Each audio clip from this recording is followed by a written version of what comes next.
আপনাকে অসংখ্য ধন্যবাদ। আমার রাজনীতিবিদ হয়ে ওঠার একটা যাত্রা, এই যাত্রা শুরু হয়েছিল 2013 সাল থেকে এবং এই যাত্রা এখন অব্যাহত আছে এবং আমার ধারণা আমৃত্যু এই যাত্রাটা আমার থাকবে। একটা পদ কিংবা একটা সরকারি পদ, যেটাকে বলে মন্ত্রিত্ব বা এমপি, যাই বলেন আপনারা, প্রধানমন্ত্রী, এটার চেয়ে অনেক বেশি গুরুত্বপূর্ণ আমার কাছে একজন রাজনীতিবিদ হয়ে ওঠা, যেটা আমি মৌলানা ভাসানীর হিস্ট্রি পড়তে গিয়ে দেখেছি, যেটা আমি গান্ধীর হিস্ট্রি পড়তে গিয়ে দেখেছি, যেটা আমি সিআর দাসের হিস্ট্রি পড়তে গিয়ে দেখেছি। আমি আসলে একজন রাজনীতিবিদ হয়ে উঠতে চাই যে মানুষটা মানুষের কথা বলবে। সো আমার কাছে মনে হয়েছে যে এই যাত্রাটা কঠিন, নিঃসন্দেহে কঠিন, এবং অনেক বেশি বাধা বিঘ্ন মধ্যে দিয়ে যেতে হয়, কিন্তু তারপরেও যখন দিন শেষে খুব সাধারণ মানুষ, একেবারেই সাধারণ মানুষ, যিনি কোনো রাজনীতি করেন না, কোনো দল করেন না, কিংবা একজন বিশ্ববিদ্যালয়ের ছাত্র যিনি হয়তো সরাসরি রাজনীতির সঙ্গে একেবারেই যুক্ত না কিন্তু রাজনীতি সচেতন, তারা যখন আমার কাছে আসেন, তাদের ভালোবাসা ব্যক্ত করেন, আমার কাছে মনে হয় এক জনমে এটা অনেক বড় পাওয়া। দেখুন, ক্ষমতার সঙ্গে ভয় যুক্ত থাকে, আর দরবারের বাইরের মানুষের সঙ্গে ভালোবাসা যুক্ত থাকে। তো আমার কাছে ভয়ের চেয়ে ভালোবাসা সবসময় গুরুত্বপূর্ণ মনে হয়েছে, এবং আমার কাছে মনে হয়েছে যে একবারই ভালোবাসাটা যদি কেউ পায়, তার পক্ষে আসলে ক্ষমতার জায়গায় যাওয়াটা এই ভালোবাসাকে উপেক্ষা করে কঠিন। জি। আপনি বলেছেন বিএনপির দুঃসময়ে আপনি দলের পাশে ছিলেন, এখন বিএনপি ক্ষমতায় আর আপনি দল ছাড়া। সবচেয়ে কঠিন রাজনৈতিক ব্যাখ্যাটি যদি আমি দাঁড় করাই, তাহলে দলের প্রয়োজনের সময় আপনি ছিলেন, কিন্তু ক্ষমতার সময় আপনার প্রয়োজন ফুরিয়ে গেল। এই ব্যাখ্যাটিকে আপনি কিভাবে দেখেন? এটা তো আপনি দিয়েই দিলেন যে দুঃসময় প্রয়োজন ছিল, সুসময়ে প্রয়োজন শেষ সেখানে কোনো হয়ে গেল। আক্ষেপ আছে আপনার? একদম না, একদম না। এবং আমার কাছে সবসময় মনে হয় যে আপনাকে যদি সংসদ সদস্য হতে হয়, সেটা সরকারি দলের সংসদ সদস্য হয়ে আসলে আপনার জীবাণু ছাড়া পার্লামেন্টে তেমন কোনো কাজ নেই। সংসদ সদস্য হতে হলে এবং কোনো দায়িত্ব ছাড়া, মানে মন্ত্রিত্ব ছাড়া যদি হতে হয়, সেটা সব সময় বিরোধী দলে থেকে হতে হবে আপনাকে। আপনার রাজনীতিবিদ হয়ে ওঠাটা কিন্তু সবসময় বিরোধী দলে থেকে হয়, সরকারে থেকে কখনো রাজনীতিবিদ হওয়া যায় না। কিন্তু আপা, আপনি সবসময় একটি প্রশ্ন রেখেছেন, কয়েকবারই আপনি বলবার চেষ্টা করেছেন যে আপনাকে বলতে দেওয়া হয় না, বা সে কারণে আপনাকে সময় চাইতে গেলে হয়তো বা একটি সমস্যার মধ্যে পড়তে হচ্ছে। সেক্ষেত্রে কি আপনার মনে হয় যে আসলে কোনো দলের হলে আপনার ভালো হতো? না, এই সামান্য 1 মিনিট 2 মিনিট 5 মিনিটের জন্য কোনো দলের হওয়াটা খুব গুরুত্বপূর্ণ না। আমি যদি পার্লামেন্টে কথা বলতে না পারি, দুঃখজনক, কিন্তু আমি তো এখানে আপনাদের সাথে কথা বলছি। হয়তো আগের মতো এত কথা এখন আর বলি না, আমার টাইম কনস্ট্রেইনের ব্যাপার আছে, আমার প্রফেশনে অনেকদিন পর আমি আবারও ফুল মনোযোগ নিয়ে ফিরে গেছি, সো আমার সেটারও একটা ব্যস্ততা, চরম ব্যস্ততা আছে। তারপরে তো বলা যায়, চাইলেই বলা যায়। আপনাকে নিয়ে শেখ রুমিন ধরনের রাজনৈতিক ট্যাগও ব্যবহার করা হয়। আগে আওয়ামী লীগের বিরুদ্ধে আপনার কঠোর অবস্থান ছিল, এখন অনেকে ন্যারেটিভ দেয় যে আপনি আওয়ামী লীগের কোনো অধিকার বা ন্যায্যতার প্রশ্নে কথা বলেন সবসময়। আচ্ছা, রাজনীতিতে একজন মানুষকে সবসময় আমাদের লোক, ওদের লোক, এই যে ট্যাগ দেওয়া বা দুটি বক্সের মধ্যে রাখে, এর বাইরে কি যাওয়া সম্ভব নয়? এখন শুধু তো রাজনীতি না, এখন বিষয়টি ছড়িয়ে গেছে সর্বক্ষেত্রে। আপনার সাংবাদিকতার জায়গা থেকে যদি আমি বলি, আপনার বক্তব্য যদি পছন্দ না হয়, মুহূর্ত মাত্র লাগবে না আপনাকে তার পছন্দ মতো একটা ট্যাগ দিয়ে দিতে। আজকে আমি খবরে দেখছিলাম, রাজশাহীর দিকে সম্ভবত, আমি এখন চেক করে আরো ভালো বলতে পারবো, আদালত ভাঙচুর হয়েছে, কারণ বিচারক বলেছিলেন লোডশেডিং এর ব্যাপারে সম্ভবত, এবং এই বক্তব্যকে রাষ্ট্রবিরোধী বক্তব্য বলে আদালত ভাঙচুর হয়েছে। সো আপনি বুঝতেই পারেন যে আমাদের মত প্রকাশের স্বাধীনতাটা কোথায় গিয়ে দাঁড়িয়েছে, সংকুচিত। এভরি সিঙ্গল ডে সুপ্রিম কোর্টে এজি অফিসে যারা নিয়োগ পায় নাই বা যাদেরকে বাদ দেওয়া হয়েছে, এভরি সিঙ্গল ডে তারা সুপ্রিম কোর্টের সামনে ব্যাপকভাবে সমাবেশ করছে, এভরি সিঙ্গল ডে। এরকম তো ছিল যে আদালত প্রাঙ্গণে আসলে কোনো মিছিল মিটিং করা যাবে না। দেখুন, আমরা না এরকম আসলে কখনো দেখি নাই যে অ্যাটর্নি জেনারেলের অফিসে অ্যাটর্নি জেনারেলের সঙ্গে বাগবিতণ্ডা, হয়তো হাতাহাতি হয়ে তারপরে মানে দুটো ভাগ হয়ে গেছে, এরকম আমরা দেখি নাই। আওয়ামী লীগ আমলে আমরা প্রথম দেখলাম ইলেকশন ম্যানিপুলেশন, বারের ইলেকশন ম্যানিপুলেশন, এবং সেটা একেবারে পুলিশ এনে, বাইরের লোক এনে এই নোংরামিটা তারা বারে, সুপ্রিম কোর্ট বারে এই নোংরামিটা আওয়ামী লীগ করেছে। এখন আমরা দেখতে পাচ্ছি আরো ভয়ঙ্কর, কোর্টে গিয়ে হুমকি দেওয়া হয়, দেখা যায় না সেই হুমকি এজি অফিস থেকে দেয়া হয়, ডিএজিদের আচরণ আমরা কোর্টে দেখি, একটা মানে খুব স্ট্রং একটা যে সার্ভিলেন্সের মধ্যে জজ সাহেবদেরকে রাখা হয়, এটা কিন্তু আমরা বুঝি। এবং ওনাদের যে হেজিটেশন একটা রিলিফ দেওয়ার ক্ষেত্রে, ওনাদের যে চিন্তা যাচ্ছে এই রিলিফটা দিলে আবার কি হয়, কথায় কথায় অ্যাপেলেট ডিভিশনে গিয়ে ওটাকে স্টে করে দেওয়ার যে চেষ্টা আমরা সরকারের তরফে দেখি, এবং যেই জজ সাহেবটা হয়তো একটু বেশি রিলিফ দিচ্ছেন, যেই জজ সাহেবটা হয়তো প্রো বেঞ্চ, মানে লয়ারদের প্রতি সিম্প্যাথেটিক, হ্যাঁ, ক্লায়েন্টদের প্রতি সিম্প্যাথেটিক, সঙ্গে সঙ্গে তার বেঞ্চ চেঞ্জ করে দেওয়া, এগুলো তো আমরা দেখছি। সো এগুলো কোনো ভালো বার্তা দেয় না। আমরা না স্বাধীন বিচার বিভাগ নিয়ে দীর্ঘ সময়ে সংগ্রাম লড়াই করলাম, আমরা না সেই মাজদার হোসেন 1999 সালের সেই জাজমেন্টকে ইমপ্লিমেন্ট করার জন্য শেখ হাসিনা আমলে জাজমেন্ট দিল, হলো না। খালেদা জিয়ার শাসন আমল গেল 1 থেকে 6, 2001 থেকে 6, হলো না। আবার 1/11 সময় কিছুটা আসলো, কিন্তু 8 থেকে 24 একেবারে শেখ হাসিনার সময়টা পুরোপুরি জুডিশিয়ারিকে কন্ট্রোলড অ্যান্ড পলিটিসাইজ করা হলো। এখন আবার দেখছি ভীতির একটা সংস্কৃতি চালু। সো আপনি আমাকে বলেন যে আমি একজন আইনজীবী হিসেবে, বাংলাদেশের একজন নাগরিক হিসেবে আমার মানে স্যাটিসফ্যাকশনের জায়গাটা কোথায়? আজকে একটা ভেরি ইন্টারেস্টিং খবর এসেছে, প্রধানমন্ত্রীর আপন খালাতো ভাই, তার পেট্রোল পাম্প মনে হয় আছে, 1 কোটি সামথিং লাখ টাকা ওইখান থেকে ছিনতাই করে নিয়ে যাওয়া হয়েছে এবং এখন অপরাধী ধরা পড়ে নাই। সো এই দেশের ল অ্যান্ড অর্ডার সিচুয়েশন বলেন, জুডিশিয়ারির অবস্থা বলেন, আমাদের এই 5 মিনিটের আলোচনায় তো আমার মনে হয় ক্লিয়ার। একটি বিশ্লেষণে বলা হয়েছে যে জুলাই আন্দোলনের তরুণরা ছিলেন ফ্রাস্ট্রেটেড অ্যাচিভার্স, যারা শিক্ষিত, দক্ষ, উচ্চাকাঙ্ক্ষী হয়েও যোগ্য চাকরি, মর্যাদা বা সামাজিক সুযোগ পাননি। আপনার কি মনে হয় শেখ হাসিনা সরকারের সবচেয়ে বড় ভুল ছিল এই নতুন প্রজন্মের যে মনের ক্ষোভ বা আকাঙ্ক্ষা বুঝতে না পারা? এটা আওয়ামী লীগের যেমন ভুল ছিল, এই ভুলটা কিন্তু এখনো কন্টিনিউ হচ্ছে। আমার কিন্তু মনে হয় না যে এই সরকারও খুব ভালোভাবে আমাদের নতুন প্রজন্মের ভাষা বুঝতে পারছে। এখানে একটা বিরাট ব্যর্থতা, নতুন প্রজন্মের যে মুখগুলোকে আমরা সামনে দেখেছি তাদের, আমি কিন্তু পুরো প্রজন্মকে একদম বলবো না, এই সামনে যাদেরকে দেখেছি তাদের উপরে কিন্তু মানুষ অনেক বেশি আস্থা রেখেছিল। কিন্তু যখন দেখা গেল বন্যার্তদের ত্রাণের টাকার হিসাব নাই, যখন দেখা গেল ইচ্ছে মতন চাঁদাবাজি, মববাজি, ধর্মীয় উগ্রবাদের উত্থান, যখন দেখা গেল মেয়েদের উপরে মরাল পুলিশিং চলছে, যখন দেখা গেল মুক্তিযুদ্ধকে 24-এর বরাবর কিংবা কোনো কোনো জায়গায় খাটো করবার চেষ্টা হচ্ছে, যখন দেখা গেল আওয়ামী লীগ দমনের নামে ঠিক আগের সংস্কৃতির চর্চা হচ্ছে আরো খারাপ ভাবে, যখন দেখা গেল সাধারণ মানুষের জীবনের নিরাপত্তা হুমকির মুখে পড়ে যাচ্ছে, তখন মানুষ ভাবলো যে তাহলে এই বিপ্লবে আমরা কেন পথে নেমেছিলাম, এই অভ্যুত্থানের শরিক কেন হয়েছিলাম? কেবল চাঁদাবাজের মুখ পরিবর্তনের জন্য? ঠিক এক্স্যাক্টলি এই হেডলাইন এসছে প্রথম আলোতে যে এক চাঁদাবাজির চেহারা বদলেছে কিন্তু অবস্থার পরিবর্তন হয়নি। যখন মির্জা ফখরুলের মতন অত্যন্ত প্রভাবশালী এবং বর্ষিয়ান রাজনীতিবিদ, যিনি হয়তো রাষ্ট্রপতি হতে যাচ্ছেন, তিনি পর্যন্ত বলছেন কোথাও কোনো পরিবর্তন নাই, শুধুমাত্র প্রধানমন্ত্রীর মধ্যে পরিবর্তন দেখেছেন। হ্যাঁ, মানে অল্প মূল্যের শার্ট পরা কিংবা ধরেন 14টা জায়গা গাড়ির জায়গায় 4টা গাড়ি ইউজ করা, জ্বালানি সাশ্রয়ের জন্য এসি 25-এর মধ্যে রাখা, এতে আসলে আপনার আমার কি লাভ হচ্ছে আমি ঠিক জানি না। তবে হ্যাঁ, মানে উনি যেহেতু দল করেন ওনাকে বলতে হচ্ছে কথাগুলো, বাট দ্য রিয়ালিটি রিমেইনস যে আমার আপনার জীবনের আসলে কোনো পরিবর্তন হয় না। হ্যাঁ, আমার আপনার জীবনের কোনো পরিবর্তন হয় না। একজন দর্শক আছেন ফোনে, জি দর্শক আপনার নাম বলে আপনার প্রশ্ন রাখুন। হ্যালো, ফোনটি কেটে গেছে, পরবর্তীতে নিশ্চয়ই আপনি আবার ফোন করবেন। যখন মুক্তিযুদ্ধ আর 24-এর কথা আসে, একটি প্রশ্ন আপনাকে করতেই হবে, সেটি হলো রাজশাহী বিশ্ববিদ্যালয়ে জুলাই গণঅভ্যুত্থান নিয়ে যেত একটি চিত্র প্রদর্শনীতে 71 ও 24-কে দাড়ি পাল্লার দুই পাশে রাখা হয়েছে, যেখানে 24-এর পাল্লাটা ভারী দেখানো হয়েছে। শিল্পী বলছেন এটি প্রতীকী, মুক্তিযুদ্ধকে খাটো করার উদ্দেশ্য ছিল না। কিন্তু এই যে 71 এবং 24-কে বারবার মুখোমুখি করা হয় এবং 71-কে খাটো করবার যে প্রবণতা দেখা যায় অনেক সময়, এটি কি অশনি সংকেত নয়?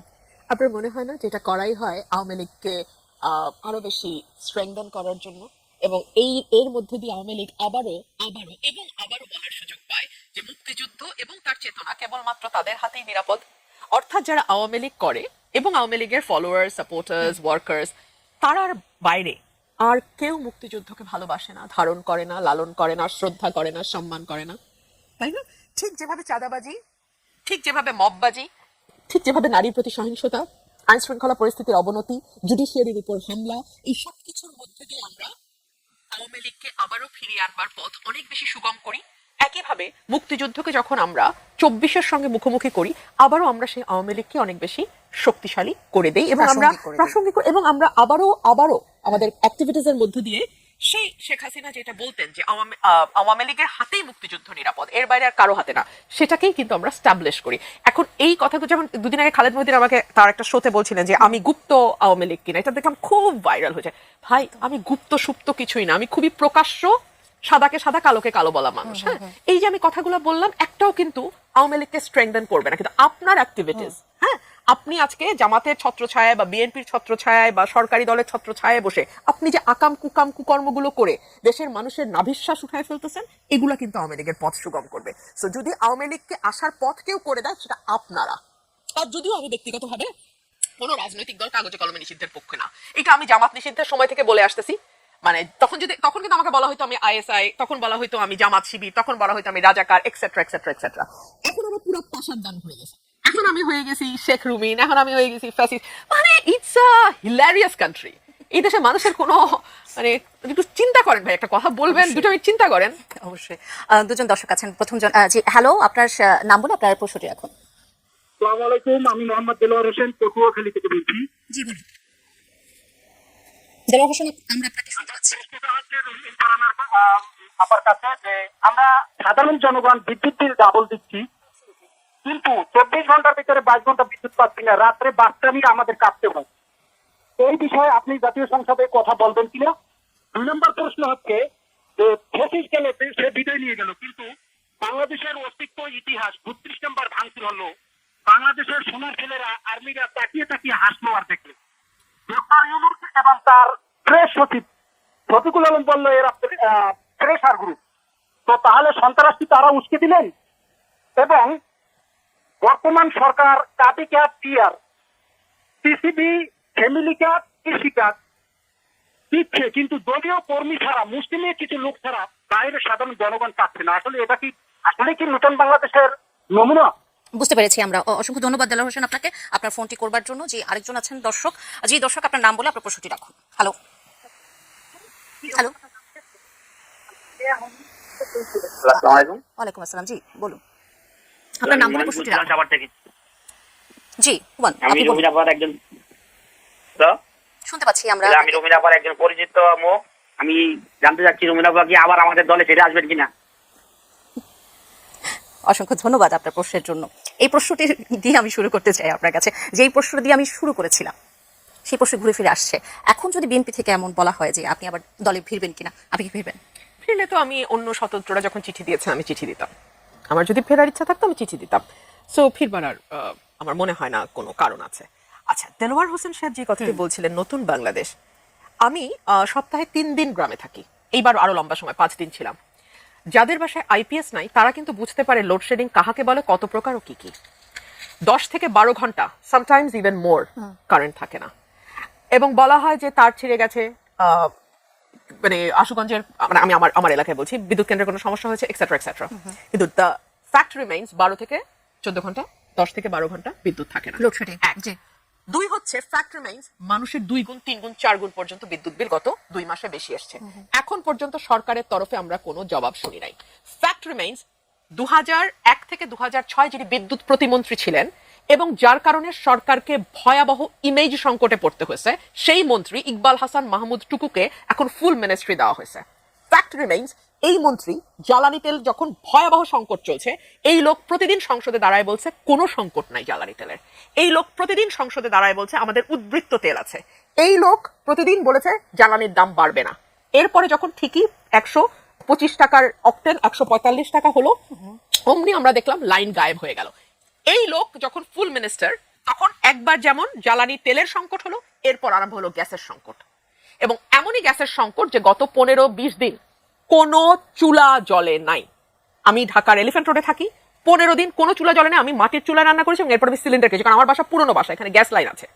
এই গ্যাস লাইনে তো গ্যাস ছিলই না, আমাকে সিলিন্ডারে গ্যাস ইউজ করে চলতে হচ্ছে। রিসেন্ট 2-3 দিন হলো গ্যাস এসছে, এবং সরকার বলেছে যে একটি সমস্যা হয়েছে, আপনি জানেন। অ্যাবসলিউটলি। কিন্তু আমার প্রশ্ন হলো, সমস্যা গ্যাস বিদ্যুৎ এগুলো হচ্ছে মানে একেবারে একেবারে ভয়াবহ প্রয়োজন। আমি আমার বাসার প্রয়োজনের কথা বলছি না। যেই ফ্যাক্টরিটা বন্ধ হয়ে গেল, যেই ফ্যাক্টরি থেকে 500 সামথিং লোক ছাঁটাই হয়ে গেল, এই খবরও তো আপনারা নিশ্চয়ই দেখেছেন যে কিছু কারখানা লোক ছাঁটাই করে দিয়েছে, কারণ তাদের প্রতি সেকেন্ডে উৎপাদন ব্যাহত হচ্ছে। এই মন্ত্রীর কারণে 1 থেকে 6 সরকার ডুবেছিল। এখন আমি দেখি এই মন্ত্রী, যাকে খাম্বা মন্ত্রীও বলা যায়, এই খাম্বা মন্ত্রী এখন বলতেছেন বসুন্ধরার মতো কিছু অলিগার্কের হাতে তেলের এটা তুলে দেবেন, বিপিসি কে সরিয়ে এটা বেসরকারি খাতে উনি দিয়ে দেবেন। উনি সামলাতে পারবেন? কিছু অলিগার্ক আওয়ামী লীগ পুষেছিল এবং আওয়ামী লীগকে তার প্রাইস পে করতে হয়েছে। এবং আপনাকে মনে রাখতে হবে, অলিগার্ক পুষতে গিয়ে আওয়ামী লীগ কিন্তু অন্তত সংকট সামাল দিয়েছিল। 2001 থেকে 6 যে ভয়াবহ বিদ্যুৎ সংকট, আপনার আমার দুজনেরই কিন্তু যথেষ্ট বয়স হচ্ছে ওই সময়টা মনে রাখার, হ্যাঁ, আমরা কেউ ভুলে গেছি বিষয়টা তেমন না।